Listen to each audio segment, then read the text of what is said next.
يجب على كل واحد منا أيها الإخوة أن يسعى في أن يجعل له مكان عند الله لا عند الناس.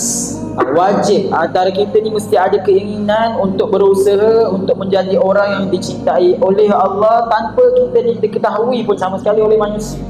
يعمل من أجل الله ومرضاته لا من أجل مدح وثناء ومرضات الناس. Kita membuat sesuatu untuk mendapat keridaan Allah, bukan untuk mendapat pujian ataupun cinta daripada manusia. فإن أخطر شيء في حياة الإنسان المسلم Sesungguhnya sesuatu perkara yang sangat bahaya dalam kehidupan seorang muslim ialah أن يوفق للعمل والطاعة وأن يرى من خلال العمل والطاعة غير وجه الله تعالى يرى وجه الناس.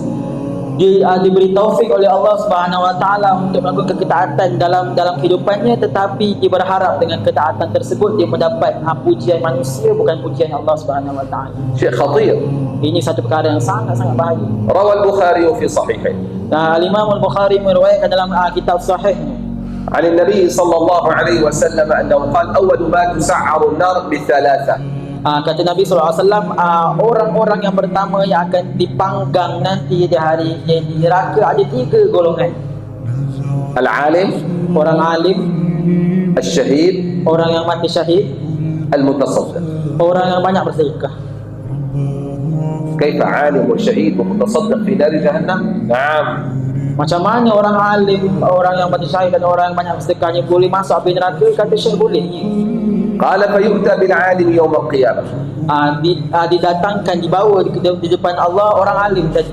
يقول الله له Allah SWT tanya pada dia, أي عبدي wahai hambaku, علمتك aku berikan kepadamu ilmu, فقهتك aku berikan kepada kamu kefahaman dalam agama, فتحت عقلك للعلم aku buka mindamu untuk menerima ilmu, سهلت لك سبل العلم aku memudahkan untukmu untuk mencari ilmu.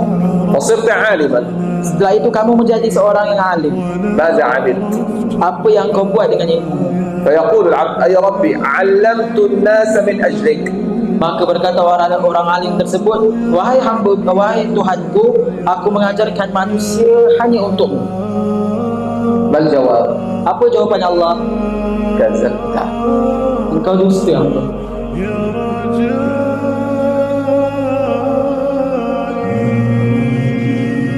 كذبت. Kata Allah, engkau dusta wahai hamba. إنما علمت الناس ليقال عنك عالم. Sesungguhnya dulu engkau mengajarkan manusia kerana ingin digelar engkau ni seorang yang alim. هذا الكرسي يا أخواني أنا أعتبره كرسي من نار. Kata Syekh, kursi yang Syekh tengah duduk sekarang ni, kursi yang Syekh anggap kursi ni adalah kursi daripada api neraka. لذلك من الواجب عليكم أن تدعوا لنا أن يرزقنا الله الإخلاص. Maka wajib, kata Syekh Tawaduk, Syekh kata wajib daripada kamu semua untuk mendoakan Syekh semoga Syekh diberi sifat ikhlas kerana Allah. لا تفرحوا بهذا الكرسي أبدا. Jangan pernah bahagia suka dengan kerusi macam Syekh duduk. في حقيقته كرسي من نار. Dan hakikatnya kerusi ni adalah kerusi daripada api neraka. يقول له كذبت. Kata Allah pada hamba yang alim tersebut, kau berdusta wahai hamba. إنما علمت الناس ليقال عنك عالم أخذت ثوابك وقد قيل في الدنيا فأخذت ثوابك. Kata Allah SWT, kau buat dulu untuk kau ni digelar alim dan kau dah ambil pun ganjaran pahala kau, iaitu memang dulu orang dah gelar kau ni alim. فيأمر الله به إلى النار. Maka Allah pun perintahkan kepada malaikat untuk ambil dia dan bawa dia ke قال فيسحب أمام الناس كلهم على وجهه ثم يلقى في النار جهنم. Kata Rasulullah SAW, maka dibawa hamba tadi dengan wajahnya diseret oleh Allah di neraka di depan seluruh manusia dan dilemparkan ke dalam api neraka.